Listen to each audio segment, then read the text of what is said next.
from the La Market Complex. Hello and welcome to the most watched business show in the country. This is the Business Weekly Show on City TV. My name is Michael Obodu. Please hit me up on Twitter at @mobodu. The show is sponsored by Standard Chartered Bank. Standard Chartered Bank, here for good. In the next 1 hour, we'll be bringing you all the business news that made the headlines this week. Are you ready?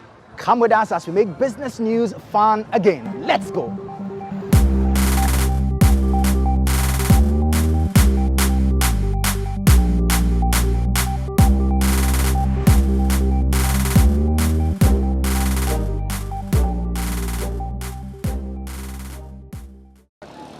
Chale information what we are power.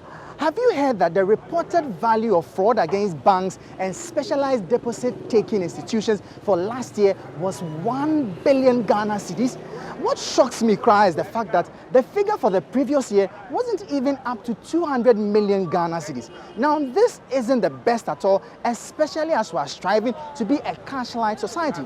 But what at all could have accounted for this serious increase?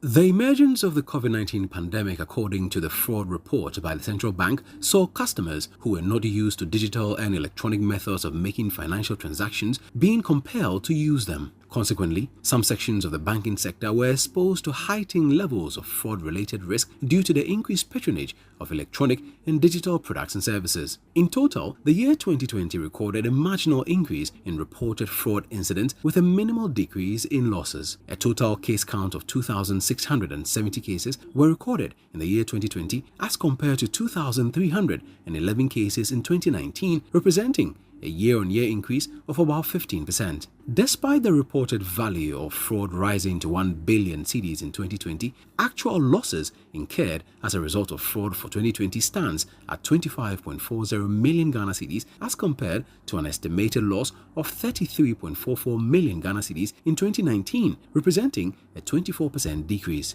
In terms of the number of cases reported, fraudulent withdrawals recorded the highest rate of increase in the year under review. Fraudulent withdrawals increased from 16 cases in 2019 to 177 cases in 2020. Electronic money fraud also recorded 64 cases in 2020 as compared to 14 cases recorded in 2019. ATM and POS fraud recorded 168 cases in 2020 as compared to 110 cases recorded in 2019. Fraud types that saw significant increases in their success rate in 2020 were ATM and POS fraud, impersonation, and remittance fraud. ATM and POS related fraud accounted for 32.2% of total fraud-related loss incurred in 2020 and recorded the highest loss value of 8.19 million Ghana cedis in 2020 as compared to 1.26 million Ghana cedis recorded in 2019, representing a year-on-year increase of over 500%. Staff involvement in the commission of fraud also experienced a significant increase, especially suppression of cash. 56% of reported fraud cases and 93% of reported cash suppression cases involve staff of the reporting institutions. The Bank of Ghana, as part of the report, made a number of recommendations to help mitigate the incidence of fraud in the country. These include the adequate vetting of contract and temporary staff of financial institutions by the police and Bank of Ghana to help identify staff with questionable characters. The banking industry should also take a critical look at remuneration of temporary staff, the report added. In addition to adequate consumer education on cybersecurity for their customers, banks have been asked to strengthen their Know Your Customer and customer due diligence systems as well as transaction monitoring systems in order to facilitate the detection of suspicious or abnormal activities in customers' accounts. With this development, we all have to be extra careful how we carry out our electronic transactions so we do not fall prey to these fraudsters. But while we do our part, banks and financial institutions must also ensure that they beef up security on their electronic platforms. At least this will lessen our cause for worry. And cybersecurity firm E-Crime Bureau agrees. The Bank of Ghana reported that the value of fraud recorded by banks and specialized deposit-taking institutions in Ghana in the year 2020 was about 1 billion Ghana cedis. This represents over 750% increase in the 2019 value of fraud. The 2019 value stood at 115 million Ghana cedis.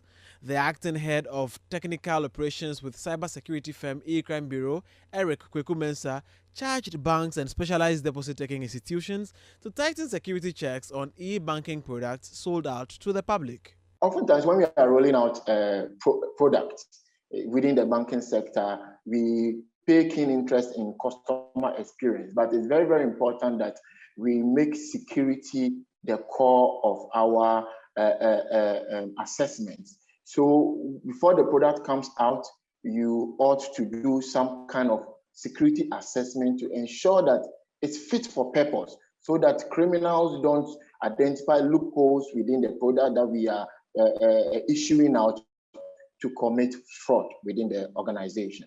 Institutions are advised to invest in their cybersecurity infrastructure and the personnel that they work with. It's also very important that periodically they conduct vulnerability assessment and penetration testing on their digital infrastructure. Background checks cannot be overemphasized, and then training for their staff is key.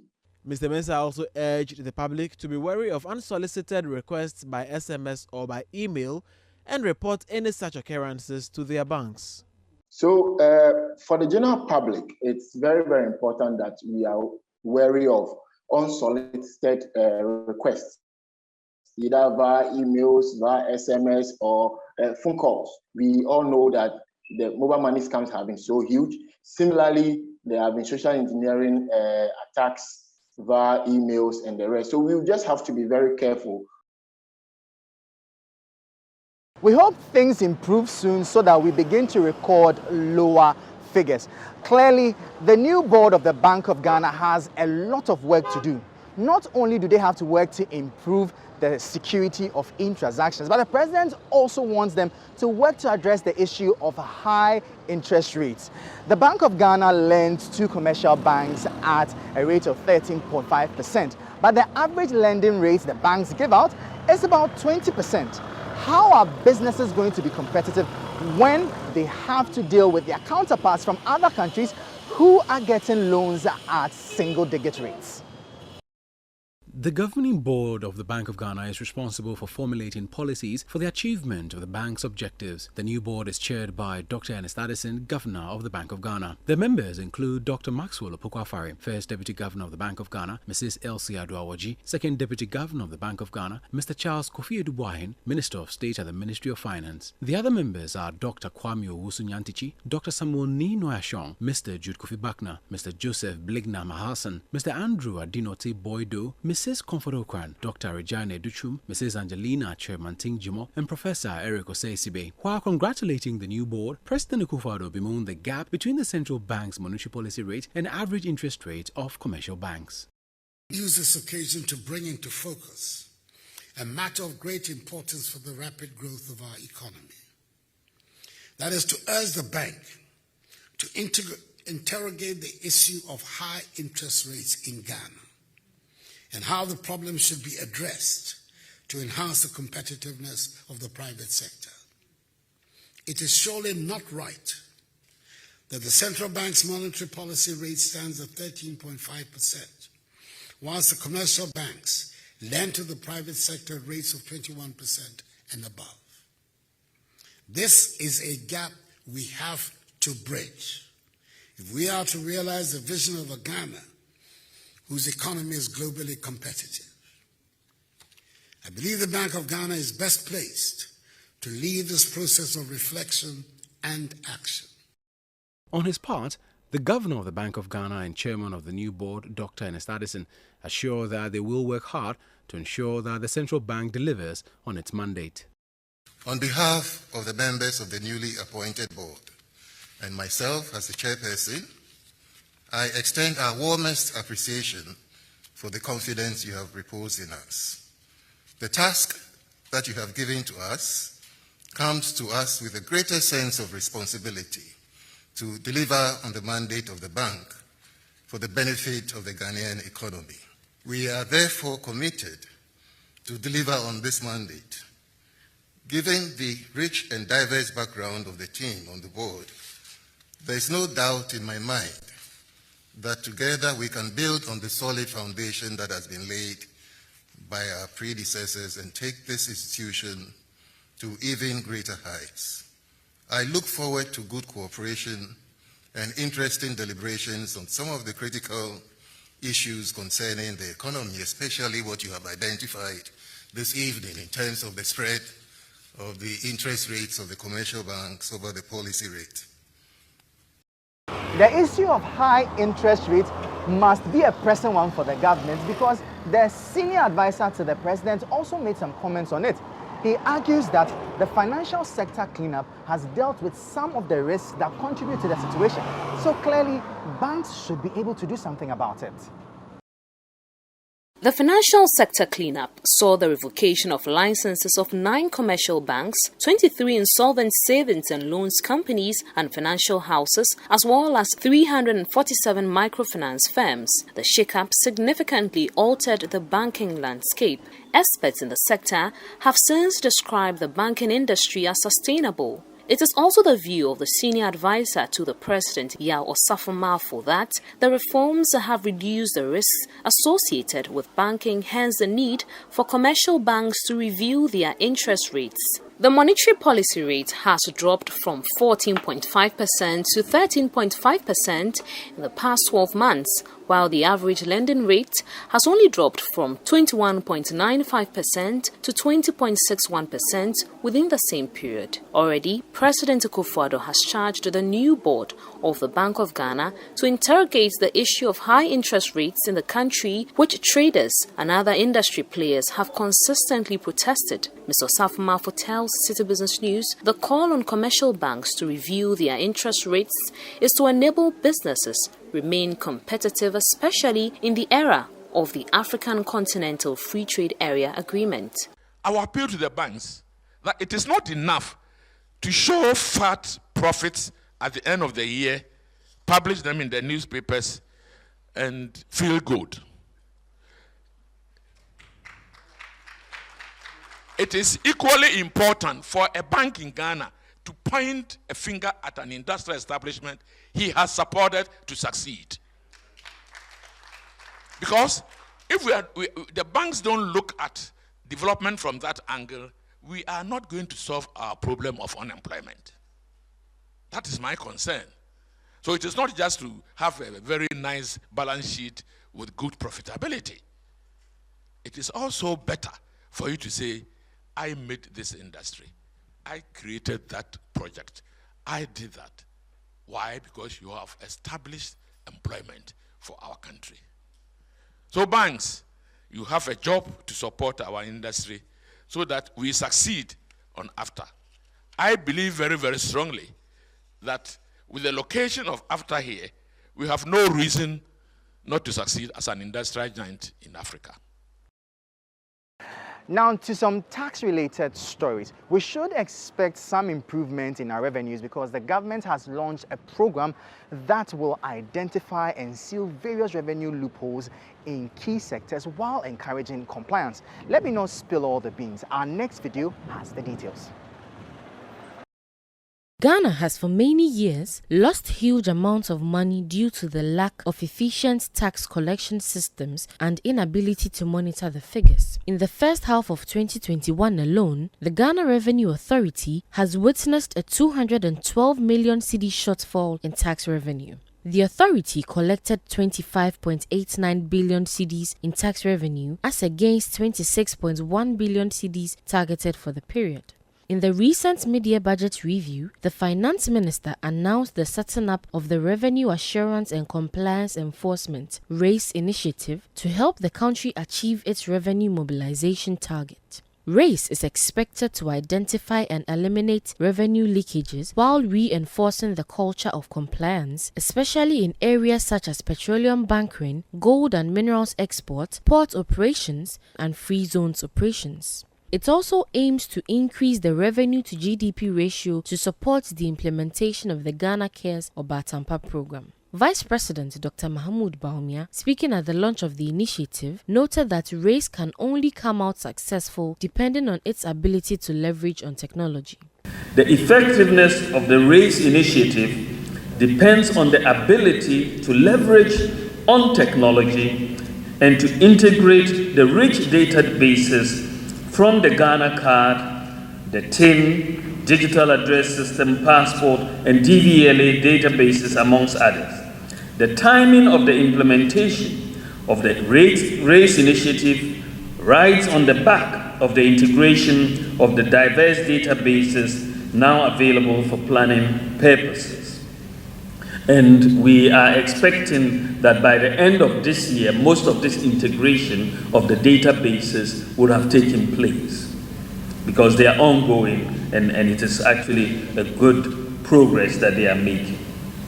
We expect RACE will power the efforts of government to stay the course in terms of economic targets and to return the economy to the path of fiscal sustainability by 2024. The launch of the initiative was in collaboration with the Ministry of Finance. The Minister of State at the Finance Ministry, Charles Edubuahin, explained that RACE would help push the government into achieving its economic targets and return the economy back to normalcy. At the launch of the Ghana.gov platform, we mentioned that the COVID-19 is a crisis that requires bold and imaginative measures to lead the charge for sustainable build back and recovery. The RACE initiative thus forms part of the government's proactive efforts to move our tax revenue to GDP from 14.3% to closer to 18%, which is the average for sub-Saharan Africa, over the immediate to near term, and possibly beyond 20% over the long run. Overall, the implementation of initiatives such as RACE, Ghana.gov, paperless port, the National ID, Ghana card, digital property address and land records digitalization, amongst others, will ensure we do not miss out on valuable resources. In truth, we will remain relentless in our efforts to roll out other complementary measures that enable us to gather data and information for revenue purposes. Do you owe taxes or you have failed to file for them? Or for you there, you are even yet to register your business with the Ghana Revenue Authority to start with? Chairman, please do so quickly, because by the end of September, there will be fire on the mountain. The Ghana Revenue Authority gave a grace period that elapses by the end of September. After that, there will be no "I beg, please give me a last chance."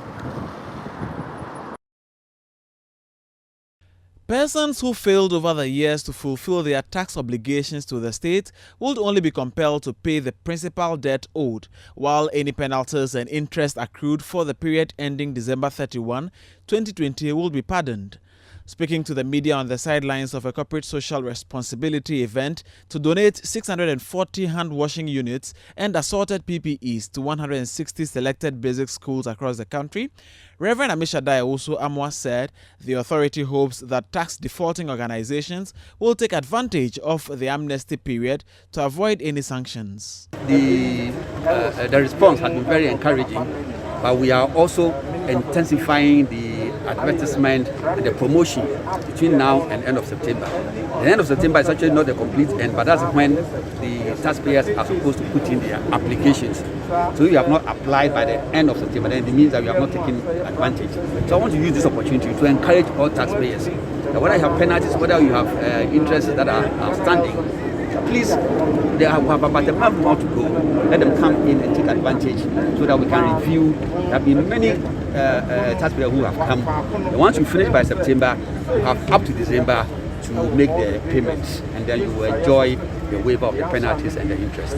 What happens if they don't take advantage? Come the end of towards the end of the year, where there are taxpayers who have still not paid, then we have to use our enforcement measures. I always want to emphasize that we believe in voluntary compliance, and we will encourage voluntary compliance, and we'll do the education, we'll do the promotions, and ensure that people will do voluntary compliance. But where all these things have not been responded to, then we have no other alternative than to use our enforcement measures to ensure that we collect the taxes that are needed for the nation. Times have been really tough for businesses since the outbreak of the COVID-19 pandemic. But for traders, it appears things aren't getting any better because the cost of freight keeps skyrocketing. Therefore, the Ghana Union of Traders Association are calling on the government to come to their aid. If not, the cost of goods on the markets will keep increasing, sir. Many businesses were brought to their knees when the coronavirus pandemic first struck. Some people had to lock up their shops as many were on the verge of collapse. Many have still not gotten back to their feet. The Ghana Union of Traders Association, GUTA, says its members were not spared. Some businesses heaved a sigh of relief when the cases in the country reduced. With Ghana, however, experiencing a third wave, coupled with a number of COVID-19 induced restrictions in some countries that GUTA members trade with, the association is complaining that the cost of trade has skyrocketed, which is affecting their activities badly. They are thus calling for government's intervention. Antonio Pon is the Ashanti Regional Chairman of GUTA. The third wave, it has come unexpected. So people thought the disease was gone, the pandemic was over, and we were going to run our business until just out of the blue, this came.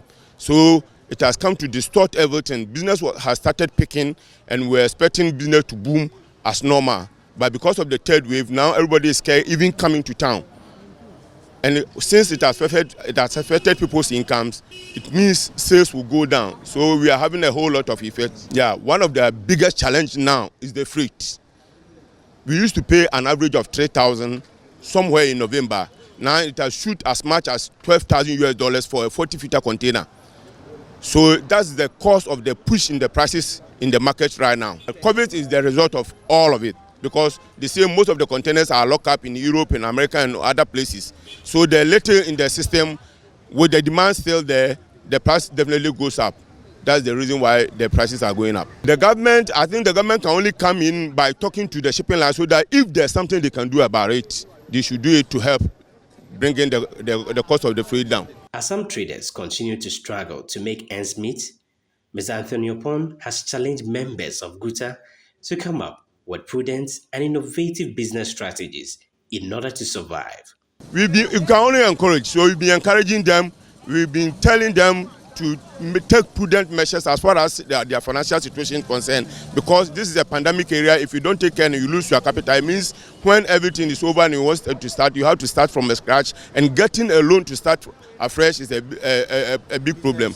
So we've been advising them with some business tips as to how to manage keep their books. Meanwhile, as part of measures to assist its members to protect themselves in the midst of the coronavirus pandemic, GUTA has partnered with LCB Worldwide Crisis Management Solutions to disinfect shops of their members across the country. After conducting an earlier exercise in Accra, it was the turn of traders in the Ashanti region. Clement Boateng is the first vice chairman of GUTA. This exercise is a collaboration between GUTA and then LCB Worldwide. And this is our social responsibility that we are offering to our people. And we started this exercise in the Greater Accra region, I think about 3 weeks ago. It's a national exercise that we are embarking. And as you find us here today, we are in Kumasi. After Kumasi exercise, we will proceed to other regions that we also have our membership there. Still on GUTA, it suspects that the government wants to scrap a relief it gave to importers in order to discourage smuggling. GUTA argues that this move will further worsen their plight and that of consumers. The Vice President, Dr. Mahamadou Bawumia, in 2019 announced a 50% reduction in the benchmark values to lower the incidence of smuggling and enhance revenue at the country's ports. Subsequently, the Finance Minister, Ken Ofori-Atta, in April 2019 directed a reduction of the benchmark value by 50%, except for vehicles which were to be reduced by 30%. In May this year, there were rumors the reduction would be scrapped, but the Ghana Revenue Authority debunked the assertion, describing it as untrue. But the issue is in the limelight again, as Guta says new leads indicate that the government is making plans to reverse the 50% relief on benchmark values of some imported goods. Dr. Joseph Obeng says such a move would be insensitive to the current plight of the trading community. We find it difficult for anybody to think, even around this time where we are not in normal times, to say that I'm going to remove the benchmark value, which serves as the lifeline for businesses at this time and helping to mitigate the high rise of prices worldwide. The Council of State called on business community to access why prices of goods and services is going up in the market. And when we gave the explanation as to the prices of high rise of world commodity prices, as well as the freight charges and other factors and all that, they were even surprised and wondered how we could even survive. And the consuming public is also at its elastic point. They can never be overstretched again. So let's not do anything that will break down society. And that's why we say that it will be suicidal on the part of the government if it go ahead and then remove the benchmark values. And in any case, we are not also going to even accept, because when we accept it, it means that our businesses are going to collapse. While Guta is calling for the reduction in the benchmark values to be maintained, not everybody actually agrees with them, like local palm oil producers. Their argument is that with the policy in place, imported products would be cheaper than locally manufactured ones like palm oil, making them uncompetitive.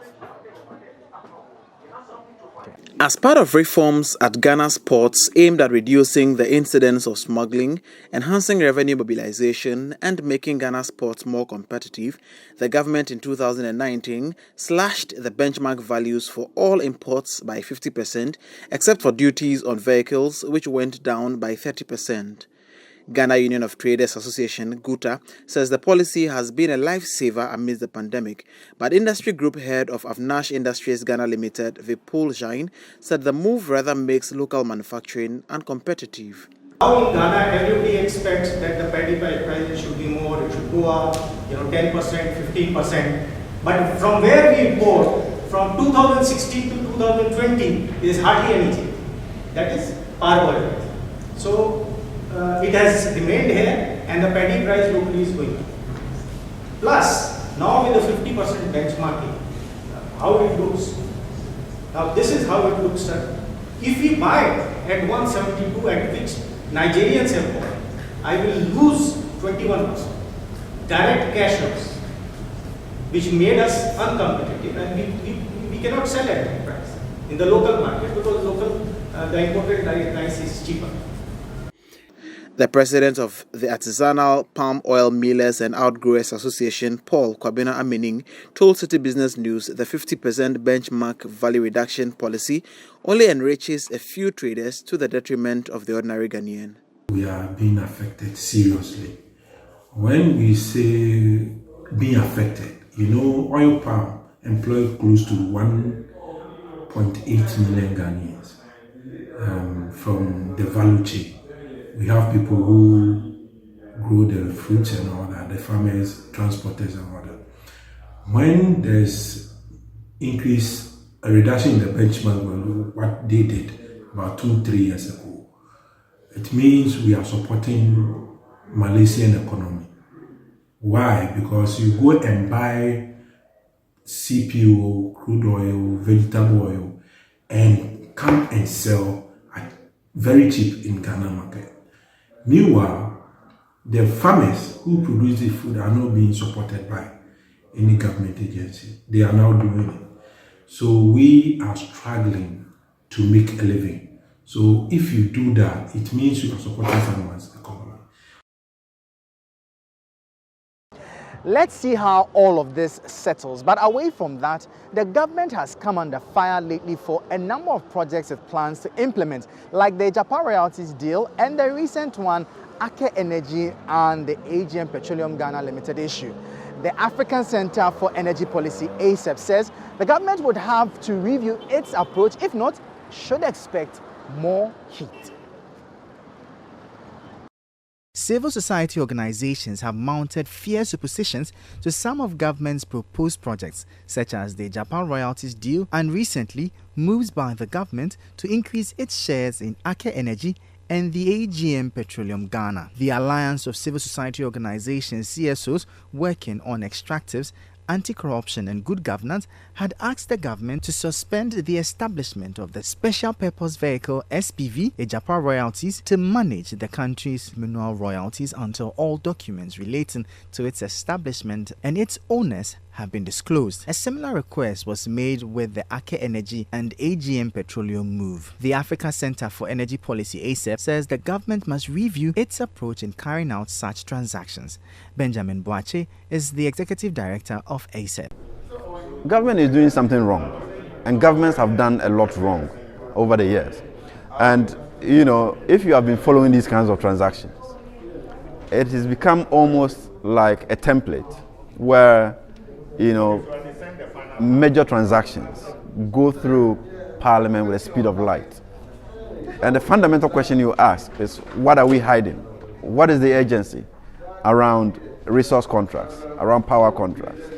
All right, and over time you can trend to state that there is everything suspicious about those transactions. That's why somebody want to rush it through Parliament. And you can check all those big major transactions that we've had. They will always bring it either when Parliament is about rising, so they have time constraint issues there to push it through, or they just decide that it has to be 2 days or it has to be a day for it to go through Parliament. And that doesn't allow the public and people with expertise to contribute to shaping the policy. If you are going to buy something at 10 cedis and somebody is telling you that you can buy it at 2 cedis, should that person be your enemy? Absolutely not. If it's your own money you're going to use to buy it, you rather want to be engaging the person who is telling you that you can get it cheaper, to really find out how the person comes by those numbers and engage around it. If you've lived in a community where water shortage occurs on a regular, you would appreciate the importance of having containers to store up for days when the taps stops running. Energy consultant Dr. Yusuf Sulemana says a similar approach should be adopted in dealing with our fuel as a country.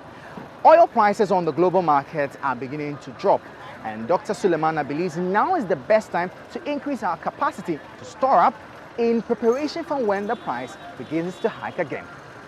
Brent crude oil has recorded a drop from about $75 per barrel to $68.86 a barrel as of today. The price is expected to fall further as global demand for the product continues to decline, with countries like China shutting down part of its major port.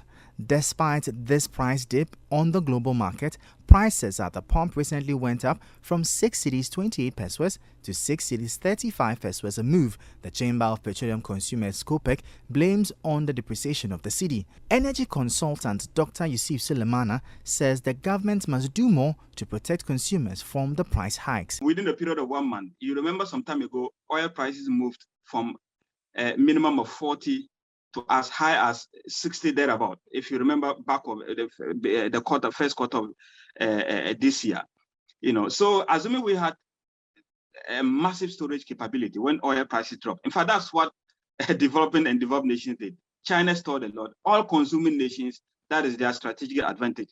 You have to have massive storage ability. And the reason is that when this oil prices dip, that is a bearish moment, that is the best opportunity for you to store. Just keep storing, it doesn't expire. And especially as volatile as crude oil prices can be, once you store within a period of 6 months, it could, especially now, oil prices are quite volatile, it could skyrocket again. And that's the time you're going to start the effort to make gains. He further indicated that the private sector could take advantage of the challenge and preferred solutions that he believed would be worth their while. Private sector can even enter into the tank building space. That is a very lucrative area.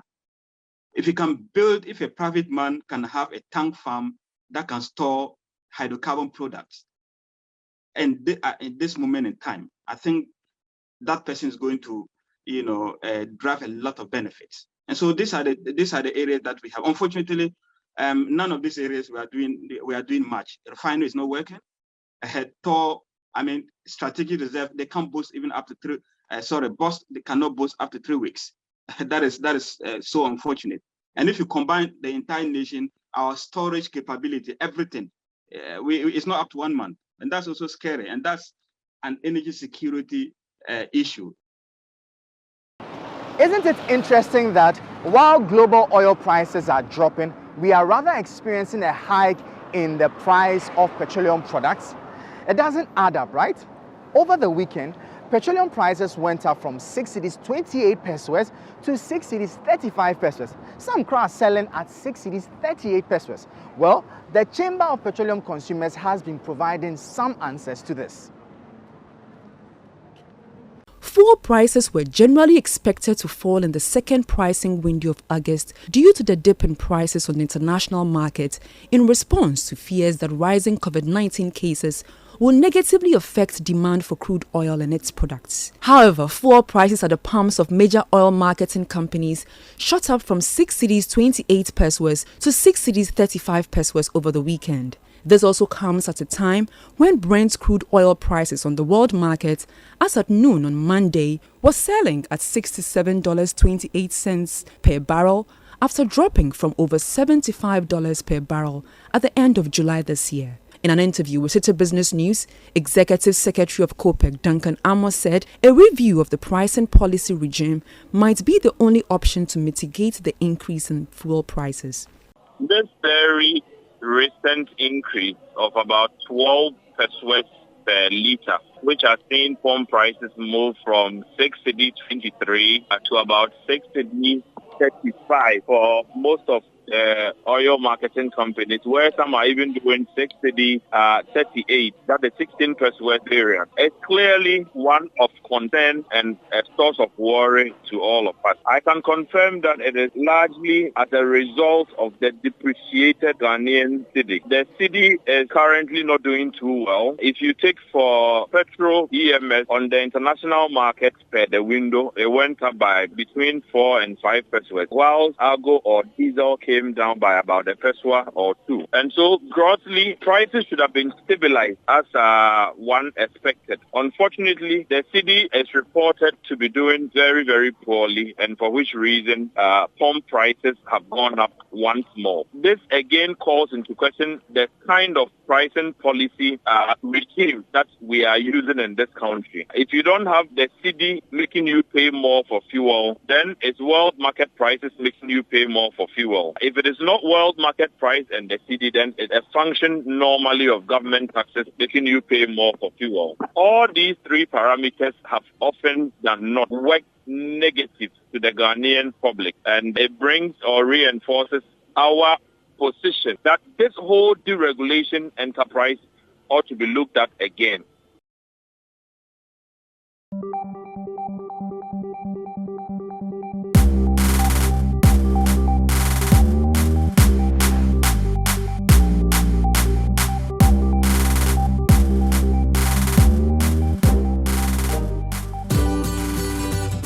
City TV is live on DSTV. Go to channel 363.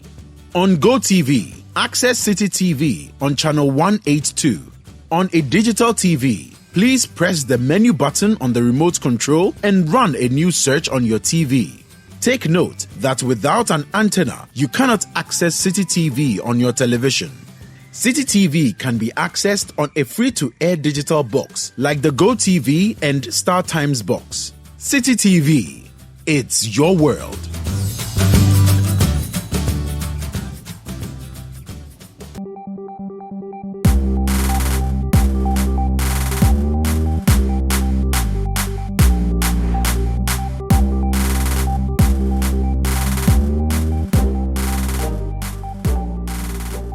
Still on the rising cost of fuel and its impact, the price of bread in the northern region just went up. The bakers are blaming it on a rising cost of ingredients and fuel. The last time it was one other region, and now northern region. Looks like that thing gradually go reach Accra.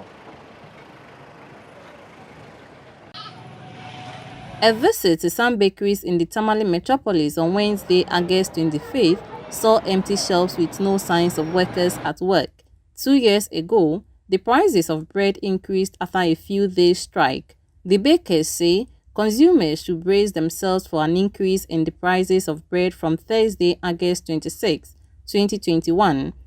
The secretary of the Bread Bakers Association in the Northern Region spoke to City News after a meeting to call off the strike. The flour you are using, at first you used to buy it 1.8, but now it's 225. We've heard information that the suppliers are going to increase it by 15 cedis or 20 cedis, which is then moved to 250 cedis per bag. With that, we have to also adjust our prices so that at the end of the day we can be in business. It's not just we are trying to cause fear and panic or trying to sabotage anybody. No, it's the bakers that we want to come together as one so that we can all reason in terms of what prices. That henceforth, because of the items of the baking is increasing, we all decided that we are increasing the bread prices, which have given them a price list. Some consumers have also been sharing their views on the expected increment. Actually, this month I've not taken breakfast because of the shortage of bread.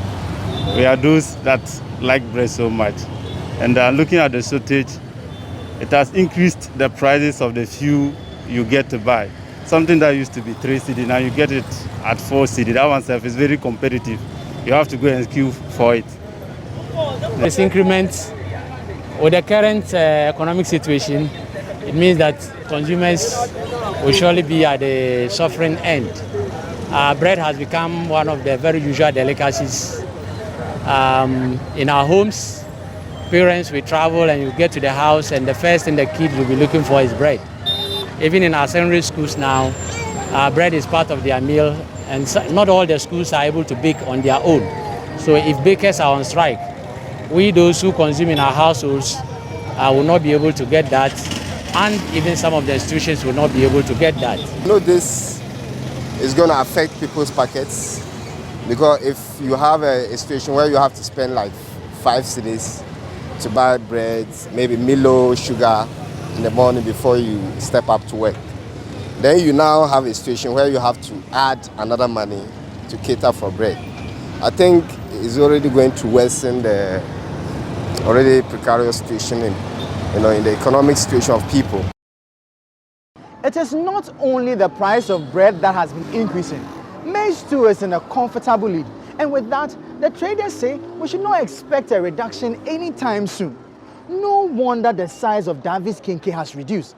The two balls don't do the magic they used to anymore. Maize is a staple that is widely cultivated and consumed in Ghana. It accounts for more than 1/4 of calories consumed in Ghana. Maize also forms about 60% of poultry feed. The price of the commodity has in recent times risen through the roof. Some traders in the Nima market have blamed the hike in price on irregular rain patterns and the rise in fuel prices. 300 Ghana. In the 300 Ghana, no more near 35. In the 35, no, and about 400 na as I shoot to call 500 near the. They say it's on 500. Oh, actually, no, first, no, dear. Say, on say, you know, my say, dear, a 2 de beer, and one a dinner price, eba. A bill wa, a bill cromwa, a price in the bathroom. But I say be new what their price need to be shoot too. Because in your no work akra no engage and no my own me fan of fofo what I say. But normally no na e bi wo hot dia e ba form. Minti mi hu say fertilizer no mo anya na o ma ndo bebiru eno de minti mi ntire. First 50 boss kaja chuba ona anyumone nini enimba ekome obayele 2 million abaye 25 aba 3 ke egbin ona ke ebe ejala yahun ona no me popoloku si bi antone popoloku ni di 50 boss wa ele 5 million ya bi no na ejala wa edomolore fe no ona edomolore fe no agbene won nyumba ne no wa mo nu pa me fai ni e sha bi efe apa koni nyongbo ane wo fe sa fe lo do wo sole transport we kwa koni che petrol no fio koni petrol ho lorry drive for ma me che jatro no fio ame ha wo ga fe se ke yo 1 million ba bia ne ba 1.5 fe ba fata jatro ne kwa jatro ha wo ya bush ona na no kaba bush ele ho ba pe lorry fe fio no ba se jalam na lo wulu ba wo ka ba ona wo fe government wo pale fa ke petrol ba shipe no fe no ba hia wo.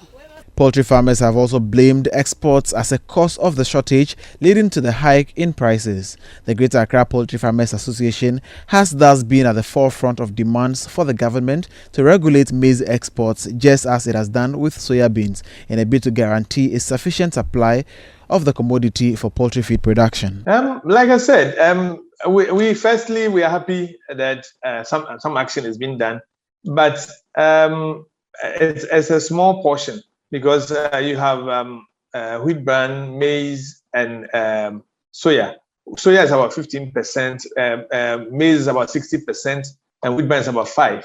So out of the 80%, taking out 15%, we still have about 65% outstanding. So we are asking that something should be done around the maize and then the soya, wheat bran as well, so that when that's done, then we'll be comfortable. And how maize is exported, that should also be looked at, so that we can clearly ensure that we do not encounter this problem going forward in the future. Meanwhile, maize traders in the capital say they do not see an end in sight for the hike in the maize prices.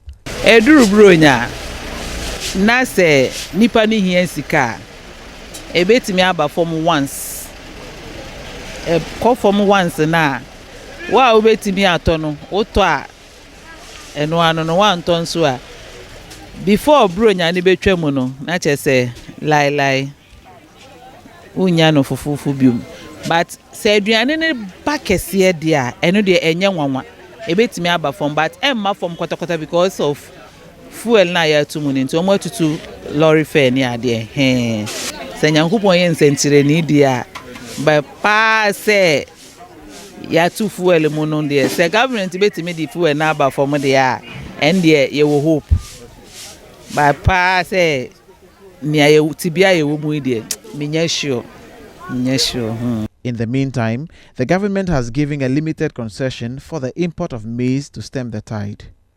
What the government is doing currently is, as I said, the government has, as a measure,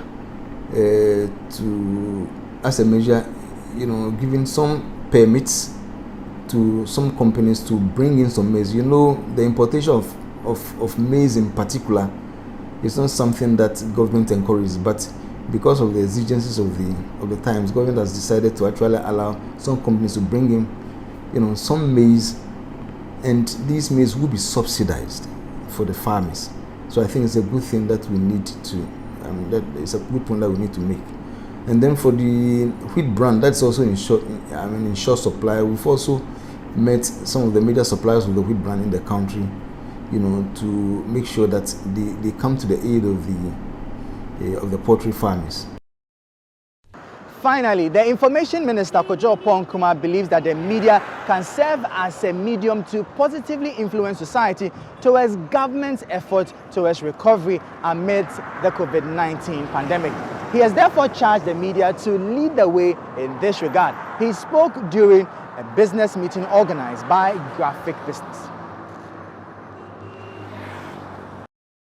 The Graphic Business and Stanbic Bank breakfast meeting, which took place in Accra under the theme Media and Marketing Communication Post-COVID-19, a catalyst for Africa's socio-economic resurgence, sought to bring together business persons in various sectors to discuss matters relating to the country's business environment. With the media's role cut out to reflect one of shaping a nation, Information Minister Kojo Nkrumah, who was speaking at the event, is of the conviction that the media also needs support in its role in the country's recovery efforts from the impact of the COVID-19 pandemic. Colleagues in the media must also understand that we are in this boat together. And part of our job is to positively influence the society to support the recovery effort. At a time when the media landscape has been significantly negatively impacted and somewhat changed because of COVID, revenues have dwindled and competition has increased with technology disruptions to traditional media. One of the consequences is that public interest media has been one of the biggest victims and needs to be attended to. Attention must be given to support the media recognize and play the very important role that they have to play in the recovery effort. Attention must be given to aid the media understand and convey to the public the peculiar difficulties of today and the genuine efforts that all must make if we are to recover. Attention needs to be given to support the media to adequately balance the obligation of reflecting and positively influencing society. The media throughout economic history has been integral in the recovery process. Mr. Ponkroma further added that, due to the media's role in driving growth and change or otherwise, it is imperative on them to challenge the general public towards development. On the other hand, the media can also engineer avoidance behavior, and that consists of media providing negative, explicit judgment about an economic situation or crisis. Negative, explicit judgments pertaining to high unemployment or the instability of financial markets, for example, may provoke a climate of fear and apprehension, deterring people from seeking employment or investing in financial markets. When we instill fear and negativity as our primary content, the consumer confidence required to aid our collective recovery and the advertising revenues that make us survive as businesses are challenged. Such negative publicity arises partly due to the unhealthy competition between media outlets. To beat the competition, some outlets select stories to play on the emotions of the consuming public, which could potentially interfere with attempts to rally all us up and rise together. It is therefore part of the role of the media to eschew all forms of misleading publications, particularly about the economy and about the private sector, because it deters investors, both foreign and local. It deters the ability of the general public to participate in the economic recovery effort, and it will lead to the dwindling of our industry revenues as well.